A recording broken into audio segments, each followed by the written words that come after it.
चुनावको मिति तलमाथि भए देश दुर्घटनामा जाने प्रमुख आयुक्त थपलियाको भनाई लोकतन्त्रका निमित्त अप्रिय हुन सक्ने दावी।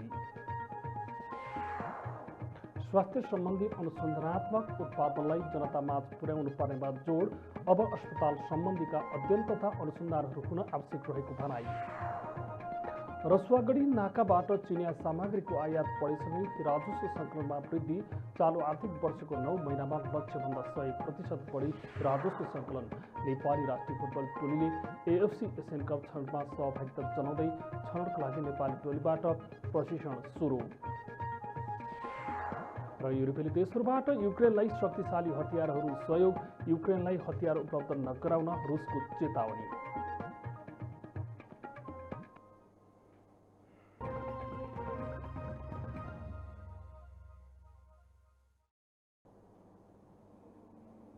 एक्यूसी बैलेंस क्रेडिबिलिटी, ये हो एबीसी न्यूज। नमस्कार, गाउँ शहर दुनियाँका समाचारका साथ उपस्थित छु म वसन्तराज रिजाल। प्रमुख निर्वाचन आयुक्त दिनेश कुमार थपलियाले स्थानीय तहको निर्वाचनको मितिप्रति नै संशय हुने खालका अभिव्यक्ति आउने गरेको भन्दै चिन्ता व्यक्त गर्नुभएको छ। प्रमुख निर्वाचन आयुक्त थपलियाले धेरै विषयमा बहस र छलफलपछि स्थानीय तह निर्वाचनको मिति तोकिएको भए पनि त्यसमाथि नै संशय हुने खालका अभिव्यक्ति कहीँ कतै आएको उल्लेख गर्दै आयोग चिन्तित रहेको बताउनु भएको हो। शनिबार जनकपुरमा आयोजित स्थानीय तहको निर्वाचनको मिडिया अभिमुखीकरण कार्यक्रममा बोल्दै उहाँले आम मतदातालाई मतदानमा भाग लिन पाउने अधिकारप्रति सचेत बनाउने खालका सञ्चार सम्प्रेषण गर्न पनि सञ्चार माध्यमहरूलाई आग्रह गर्नुभयो। प्रमुख निर्वाचन आयुक्त थपलियाले आम मतदातालाई दिग्भ्रमित पार्ने खालका समाचार सम्प्रेषण कुनै पनि सञ्चार माध्यमहरूले सम्प्रेषण नगर्ने विश्वास व्यक्त गर्नुभयो। उहाँले स्थानीय तह निर्वाचनमा स्थानीय तहकै सञ्चार माध्यमहरू निर्वाचन प्रचार प्रसारका लागि बढी उपयोगी हुने भएकाले त्यहाँकै लागि आयोगले बढी बजेट विनियोजन गरेको उल्लेख गर्दै सबै सञ्चार माध्यमहरूले बिना भेदभाव देशको लाभ लिन सक्ने बताउनुभयो।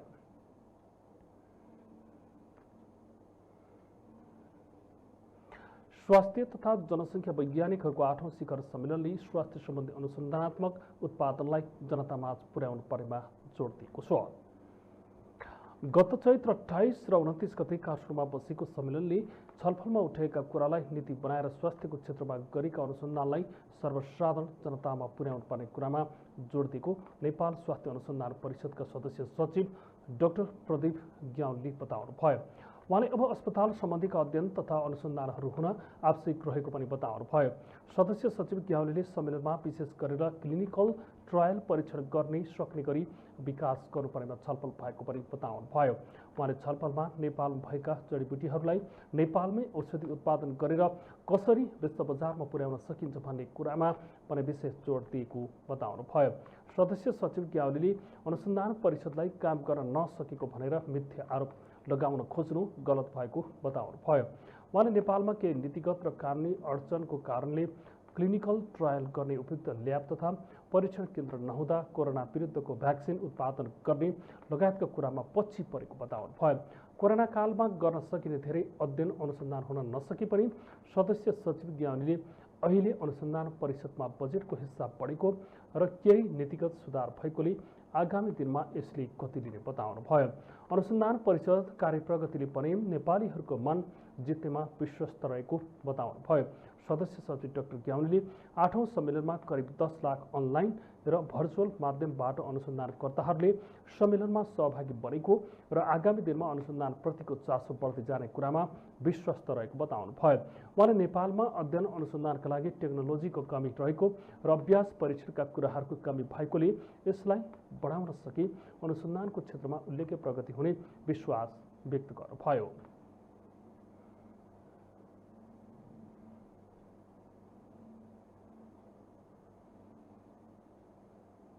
एबीसी न्यूजमा एकैछिन ब्रेकपछि हामीसँग हुनेछन्।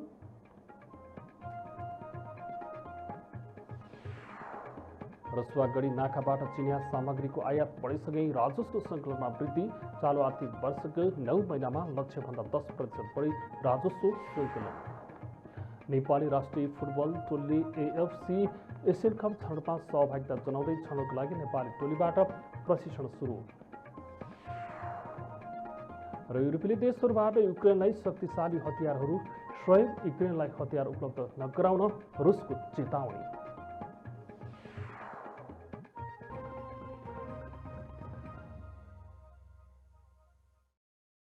बाकी न्यूज का साथमा प्राइम लाइफ सुरक्षित भविष्य।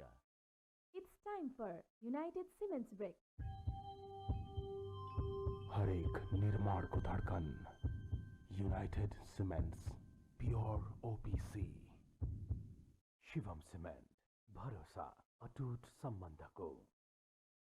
शिवम सीमेंट भरोसा अटूट संबंधको।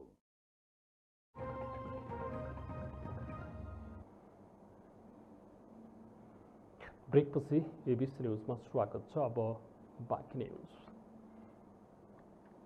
रविन्द्र मिश्र नेतृत्वको विवेकशील साझा पार्टीले काठमाडौँ महानगरपालिकाको मेयर र उपमेयर दुवै पदमा महिला उम्मेद्वार उठाएको छ। शनिबार ललितपुरमा पत्रकार सम्मेलन गरी विवेकशील साझा पार्टीको तर्फबाट मेयरमा समीक्षा बास्कोटा र उपमेयरमा कीर्ति तुलाधरलाई उम्मेद्वार बनाएको जानकारी गराएको हो।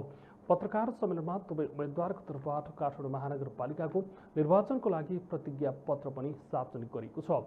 काठमाडौँ महानगरभित्र समस्याको चाङ रहेको र विज्ञहरूको सुझाव लिएर ती सबै समस्याहरूको समाधान गर्दै लैजाने गरी प्रतिज्ञा पत्र सार्वजनिक गरिएको मेयरका उम्मेद्वार बास्कोटाले बताउनुभयो।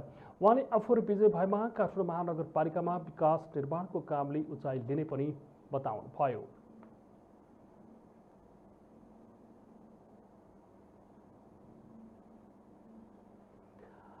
पार्टीका संयोजक मिश्रले प्रदूषित अव्यवस्थित र कंक्रिटको जंगलको रूपमा रूपान्तरित भएको काठमाडौँ महानगरपालिकाको स्वरूपमा परिवर्तन ल्याउने गरी आफ्नो पार्टीले मेयर र उपमेयरको उम्मेद्वार बनाएको दावी गर्नुभयो।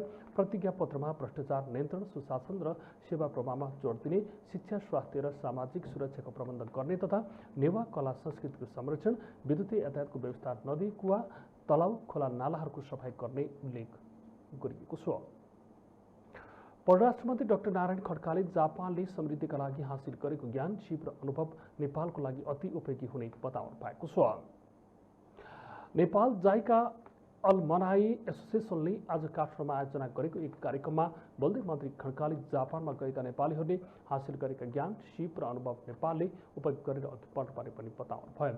उहाँले जापानले नेपालको विकासमा पुर्याउँदै आएको सहयोगको पनि खुलेर प्रशंसा गर्नुभयो। भूकम्प गएको बेला होस् या कोभिडको बेला जापानले नेपालमा ठूलो मानवीय सेवाको क्षेत्रको काम गरेको उल्लेख गर्दै मन्त्री खड्काले त्यसका लागि नेपाल सरकारको तर्फबाट धन्यवाद समेत व्यक्त गर्नुभयो। मन्त्री खड्काले जापानले नेपाललाई बिना शर्त सहयोग गर्दै आएको पनि स्मरण गराउनुभयो। उहाँले नेपालको विकास साझेदारीमा जापान सरकारको सबैभन्दा ठूलो योगदान रहेको पनि बताउनुभयो।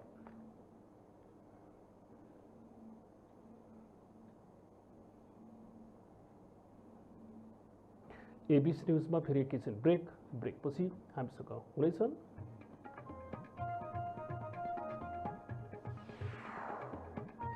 नेपाली राष्ट्रिय फुटबल टोलीले एएफसी एशियन कप छनौटमा सहभागिता जनाउँदै छनौटको लागि नेपाली टोलीबाट प्रशिक्षण सुरु। र युरोपेली देशहरूबाट युक्रेनलाई शक्तिशाली हतियार सहयोग युक्रेनलाई हतियार उपलब्ध नगराउन रुसको चेतावनी।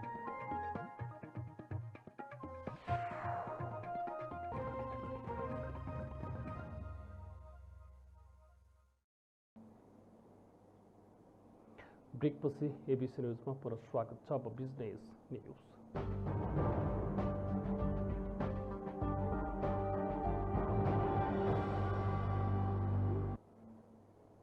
रसुवागढी नाकाबाट चिनिया सामग्रीको आयात बढेसँगै राजस्व सङ्कलनमा पनि वृद्धि भएको छ।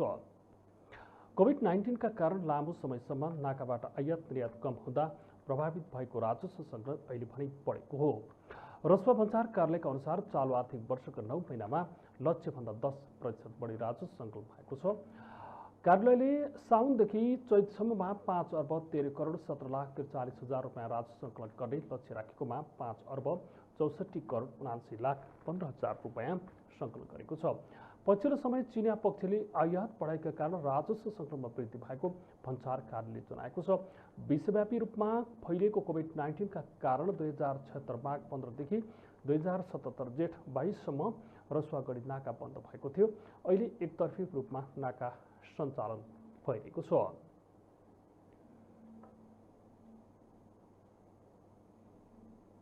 अब स्पोर्ट्स न्यूज।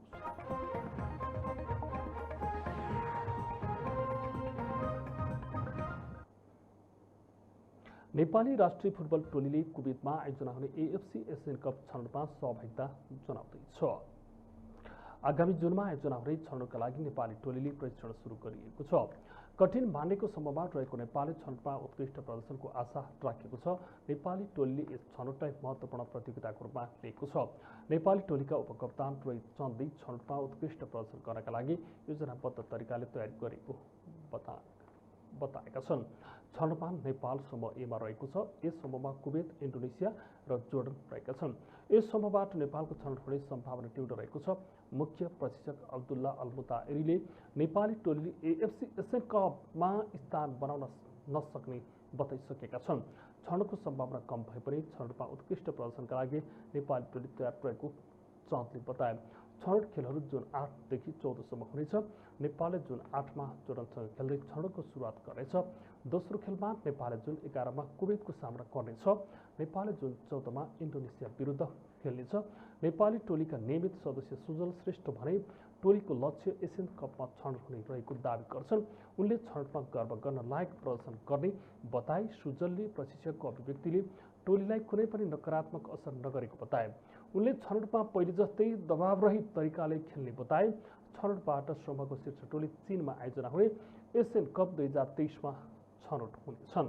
यस्तै 5 सम्मको उत्कृष्ट दोस्रो टोलीले समेत चीनको टिकट पक्का गर्नेछ। अब इन्टरनेसनल न्यूज।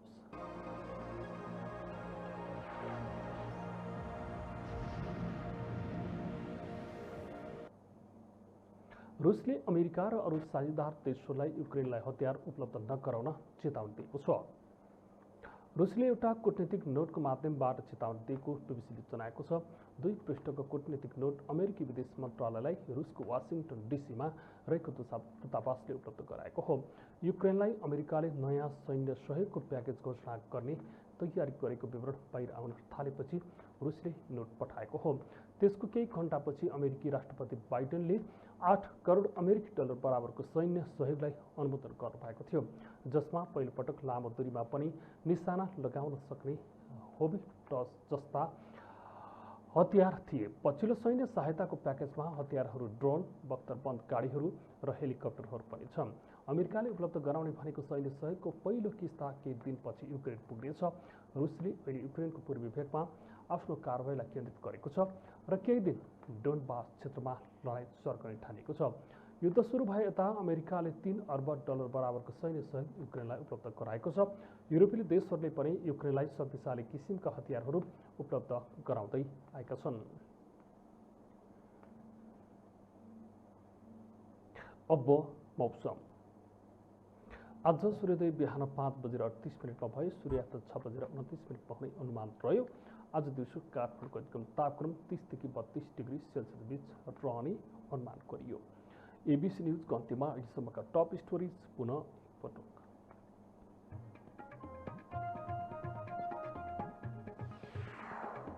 चुनावको मिति तलमाथि भई देश दुर्घटनामा जाने प्रमुख आयुक्त थमुलियाको भनाई। लोकतन्त्रका निमित्त अप्रिय हुन सक्ने दाबी। स्वास्थ्य सम्बन्धी अनुसन्धानात्मक उत्पादनलाई जनतापास पुर्याउन पर्नेमा जोड। अब अस्पताल सम्बन्धीका अध्ययन तथा अनुसन्धानहरू हुन आवश्यक रहेको भनाई। रसुवागढी नाकाबाट चिनिया सामग्रीको आयात बढेसँगै राजस्व सङ्कलनमा वृद्धि। चालु आर्थिक वर्षको 9 महिनामा लक्ष्यभन्दा 10% बढी राजस्व सङ्कलन। नेपाली राष्ट्रिय फुटबल टोलीले एएफसी एसियन कप छनौटमा सहभागिता जनाउँदै छनौटका लागि नेपाली टोलीबाट प्रशिक्षण सुरु। युरोपेली देशहरूबाट युक्रेनलाई शक्तिशाली हतियारहरू सहयोग। युक्रेनलाई हतियार उपलब्ध नगराउन रुसको चेतावनी।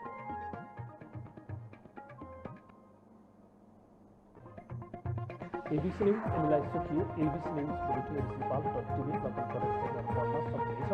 गाउँ सहरको न्युज जारी छ। तपाईँ एबीसी न्यूज हेर्नुहोला।